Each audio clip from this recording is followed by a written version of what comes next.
Il y a de ces batailles qui, historiquement, changent la donne en un lieu et une période donnée. Par exemple, à ce propos, si nous avions à citer une de ces batailles en lien avec l'époque Sengoku au Japon, nous pourrions certainement parler de celle d'Anegawa en 1570, où les troupes d'Oda Nobunaga, soit le premier unificateur du pays, coalisées à celle de son plus grand général, Tokugawa Ieyasu, conquirent la position forte de leurs ennemis retranchés derrière le lit de la rivière Anegawa, avant de prendre d'assaut la forteresse. Cette bataille des plus décisives, sonnant ainsi le glas des ennemis de Nobunaga, ce qui leur coûta au final l'emprise sur le Japon, tout en la donnant à ses glorieux unificateurs, responsables non négligeables de la prospérité future de l'île asiatique. Dans un combat historique recréant la bataille d'Anegawa, nous incarnerons l'armée motivée de l'auxiliaire d'Oda Nobunaga. C'est ainsi qu'en un premier temps, nous tournerons littéralement nos ennemis tenant une position défensive derrière la rivière Anegawa en charpie, avant de nous retourner contre la forteresse ennemie, où nous engloutirons ses défenseurs en menant une attaque générale sur deux de ses façades. Enfin, c'est au fil de son épée que Nobunaga réglera ses comptes. Place au combat!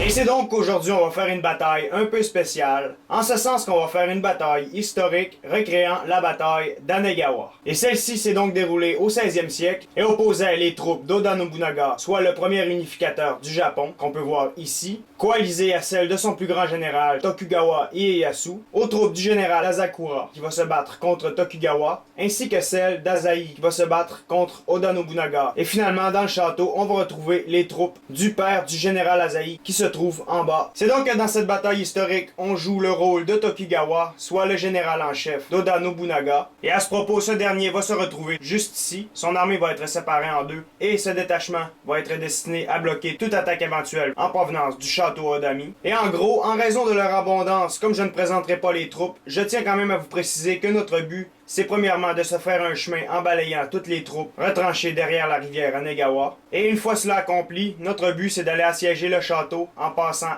à gauche et à droite afin de prendre les deux ailes du château en tenaille et ainsi mener un assaut total contre cette position forte. Maintenant, tout ce qui me reste à dire, c'est que premièrement, historiquement, il n'y a pas énormément de sources qui ont relaté les faits exacts relatifs à cette bataille. Et c'est donc pour cette raison que cette récréation de la bataille d'Anegawa par Shogun Totalwar est tout de même incertaine. Et à ce propos, on pourrait déjà mentionner que selon la majorité des sources, en réalité, les troupes d'Oda Nobunaga et de Tokugawa étaient bien supérieures à celles de leurs ennemis. Et les chiffres qui ont été rapportés, c'était environ 30 000 assaillants contre environ 20 000 défenseurs. Alors qu'aujourd'hui, on va plutôt voir environ 4 000 attaquants contre 5 000 défenseurs. Et mis à l'échelle, ça ferait plutôt environ 20 000 attaquants et non pas 30 000, contre 25 000 défenseurs, et non pas 20 000.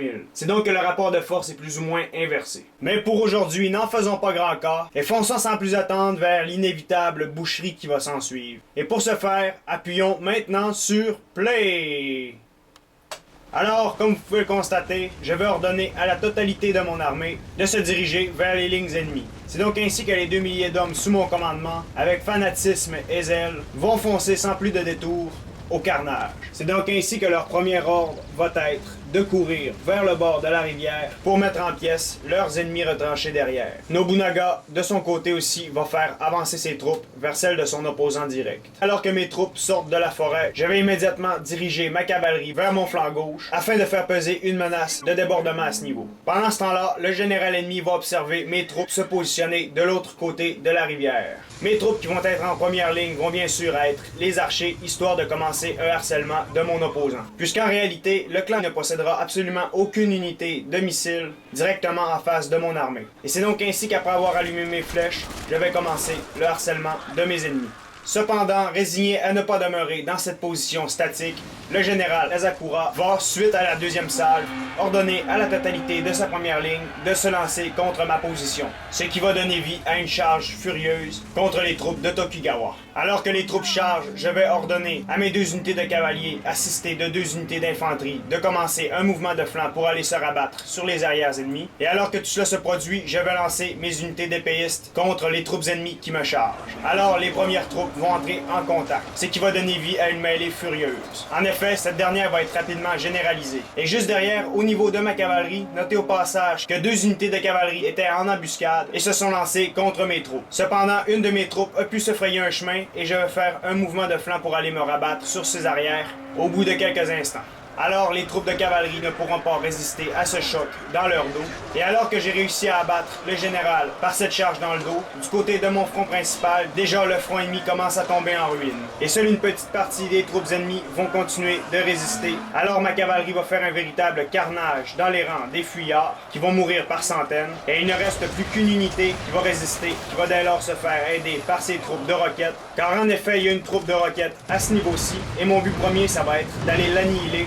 Et en passant, je vais me fixer pour but d'abattre cette unité d'archers. Et c'est donc pour cette raison que je vais faire un détour avec ma cavalerie à ce niveau-ci, histoire de la mettre KO au bout de quelques secondes. Alors que tout ça se produit, mes troupes commencent à se tailler un chemin vers mon opposant. Et tout cela se passe alors que les archers ennemis se reculent et que les troupes de roquettes s'apprêtent préalablement à une charge brutale de cavalerie à lancer leur dernière fusée. Cependant, mes cavaliers, remplis d'une fureur totale, vont venir semer le carnage et la mort dans leurs rangs. Et remarquez ici le général Tokugawa avec ses longues cornes qui donne l'exemple en pourfendant l'ennemi. Je ne surprendrai personne en mentionnant que la résistance ennemie sera bien brève contre une telle fureur. Et alors que mes troupes approchent à ce niveau-ci, Nobunaga va apporter ses matchlocks à Shigaru, puisqu'en effet, Nobunaga était assez connu pour son utilisation de cette arme, et il va déverser sa charge contre les premières troupes ennemies qu'il va rencontrer. C'est donc que, comme vous le remarquerez, du côté des troupes de Nobunaga, la chose n'est pas encore entamée, et le contact n'est pas établi. C'est donc que de mon côté, je vais aller me placer sur les flancs de ce nouvel opposant, mais afin de ne pas faire tout le boulot seul, je vais attendre que les troupes de Nobunaga se commettent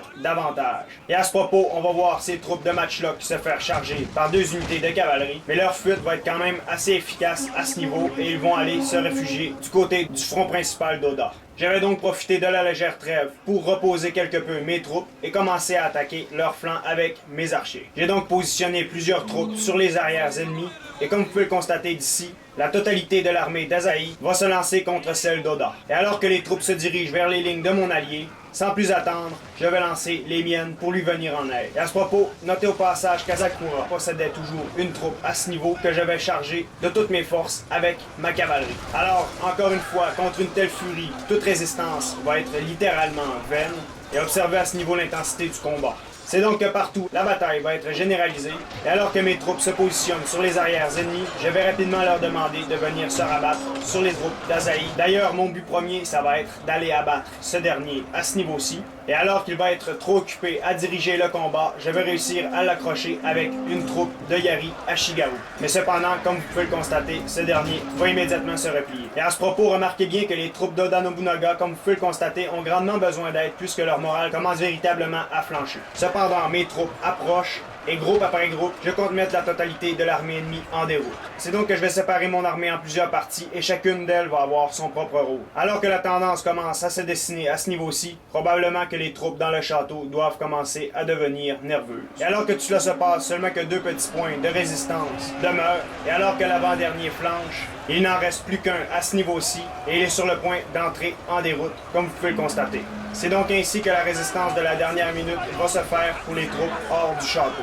Et enfin, cette dernière va finalement entrer en déroute. Et alors que la bataille était à ce niveau-ci, cette dernière va couper pour nous transposer de ce côté-ci, alors que les troupes de Nobunaga vont se retrouver à ce niveau-ci. C'est ainsi qu'une courte ellipse, et immédiatement je vais faire avancer mes troupes pour entamer le siège du château avec mes troupes restantes, mais dorénavant fraîches. De leur côté, les troupes dorénavant entourées vont commencer à monter une résistance contre mes troupes et celles de Nobunaga qui s'apprêtent à les prendre en tenaille. C'est donc ainsi que sans me presser outre mesure, je vais faire tranquillement avancer mes troupes vers la façade du château que je dois assaillir. Et à ce propos, mon général va commencer à monter un plan pour mener son attaque du château à bien. Les troupes de Nobunaga vont donc elles aussi approcher près des lignes du château pour y mettre le siège. Et c'est donc que mes troupes se préparent mentalement pour la dernière phase du combat, celle qui devrait assurer la pérennité du clan Oda. Prenons alors quelques minutes alors que les troupes se placent pour remarquer le carnage immense qu'on a laissé derrière nous. Et de ce côté-ci, vous remarquerez que la chose n'est pas plus jolie. C'est donc alors que mes troupes se placent, j'ai monté un plan d'attaque et j'ai placé à ce niveau-ci mes 2 unités de Naginata Samurai. Et ça, j'ai fait ça en voyant que mon opposant direct possédait des archers. Enfin, la logique de cette action réside dans le fait que les Naginata samouraïs sont extrêmement résistants face aux flèches. Cependant, ce n'est pas une raison pour les laisser en formation serrée et c'est pour ça que je vais les mettre en formation dispersée, histoire de mettre toutes les chances de mon côté. Ces troupes vont donc jouer le rôle de chair à canon, mais disons un type de chair à canon plaqué de fer. C'est donc que les troupes à l'intérieur du château vont se placer derrière ce qu'on pourrait appeler les meurtrières, et il va faire ça à chaque étage du château Odani, histoire de se monter une défense en profondeur. Alors que mon armée est fin prête, je n'attends plus que celle d'Oda, puisque mon but c'est de coordonner mon attaque avec ce dernier. Et c'est ainsi que la tension monte dans le château, et les défenseurs s'affairent comme dans une fourmilière. C'est donc qu'en gros, mon ordre de bataille pour l'attaque qui approche, c'est en première ligne mes Naginata samouraïs qui vont absorber les flèches, ensuite mes unités d'archers qui vont abattre les ennemis à distance, enfin les unités de Yari Ashigaru et de Yari Samouraï, et finalement mes unités de Katana Samouraï et de Ninja. Et c'est donc qu'au moment où je vais voir les premières troupes d'Oda commencer à se diriger vers le mur du château, je vais ordonner à la totalité de mes troupes de commencer à avancer vers les murs. C'est donc que je tenais absolument à faire une attaque extrêmement bien coordonnée entre nos deux armées, histoire de faire un carnage total à l'intérieur des murs du château. Et dès lors, une pluie de flèches va commencer à s'abattre contre mes Naginata qui vont avancer sans broncher. Et notez à ce propos l'efficacité de leurs armures contre cette arme. En effet, bien que plusieurs vont tomber, si on compare leurs pertes au nombre de flèches qui les atteint, la proportion est extrêmement minime, d'autant plus que leur morale ne bronche absolument pas. Et c'est donc qu'au bout d'un instant, j'avais renvoyé l'appareil à mes ennemis, mais à ce niveau-ci, ils vont être extrêmement difficiles à atteindre. Les troupes d'Oda vont donc commencer à escalader la paroi du château, et d'ici quelques secondes, on va pouvoir en dire autant de mes troupes. En voyant que très peu de troupes à ce niveau-ci, je vais envoyer la plus grande partie à ce niveau, et tout ça se passe alors que le contact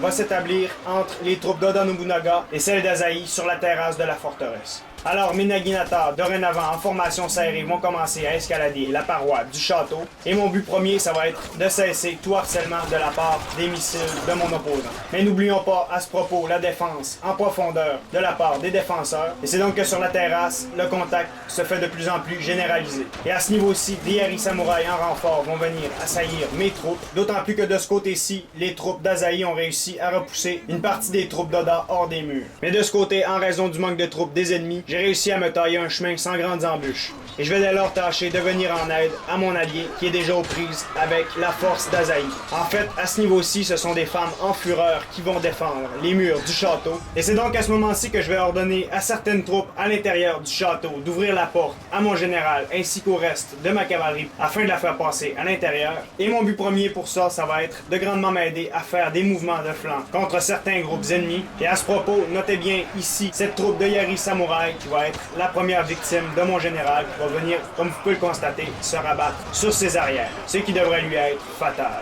C'est donc un peu partout, sur la première terrasse, va se dérouler des combats, et surtout dans le petit bosquet, à ce niveau-ci, le combat va être d'une intensité incomparable. Mais cependant, dès que mon général va arriver, les unités ennemies vont complètement entrer en déroute, et le front va ainsi se déverrouiller. Et notez le nombre de fuyards de ce côté. Au niveau de la terrasse, il ne va plus qu'y avoir qu'un seul combat à ce niveau, et dès que mon général va approcher, le destin des troupes combattantes va dès lors être scellé. Alors, sur l'étage supérieur, il ne va plus y avoir qu'une seule troupe, et cette dernière, soit une unité d'Ashigaru, va tenter une résistance du mieux qu'elle le peut. Mais cependant, comme vous pouvez le constater, les troupes vont fuser de toutes parts, et dès lors, une troupe d'Oda Nobunaga va l'accrocher. Alors un autre combat va s'établir à ce niveau-ci, alors que mes troupes sont en train d'escalader la façade de ce côté.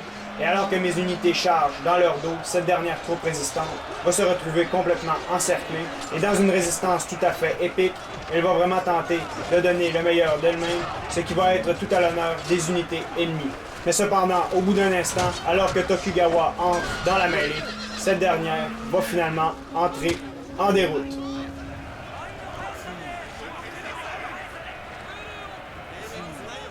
Et c'est donc ainsi qu'après avoir fait la bataille de Sekigahara préalablement, on a pu compléter aujourd'hui l'épique bataille d'Anegawa. C'est donc qu'aujourd'hui, on a tenté de recréer la bataille d'Anegawa, qui a opposé les troupes d'Oda Nobunaga ainsi que celles de Tokugawa et Ieyasu aux troupes du clan Asahi coalisées à celles du clan Asakura. C'est donc qu'en un premier lieu, j'ai immédiatement lancé mes troupes contre celles du général Asakura qui se retrouvait de l'autre côté de la rivière Anegawa en face de mon armée. C'est donc qu'après avoir desservi 2 volées de flèches enflammées contre sa première ligne, mon opposant direct a décidé de lancer ses troupes contre mon armée. Alors que ces dernières avancèrent, j'ai tenté de faire un mouvement de de flanc pour venir me rabattre sur ses arrières, mais pris dans une embuscade de sa cavalerie, j'ai dû reviser mon plan afin de d'abord mettre fin à cette menace. Cependant, alors que ce combat se déroulait, de l'autre côté, du côté du front principal, le front est rapidement tombé en pièces. Et une fois que ma cavalerie s'est retrouvée débloquée, j'ai été capable de l'envoyer pour balayer les fuyards qui se sauvaient par centaines à ce niveau.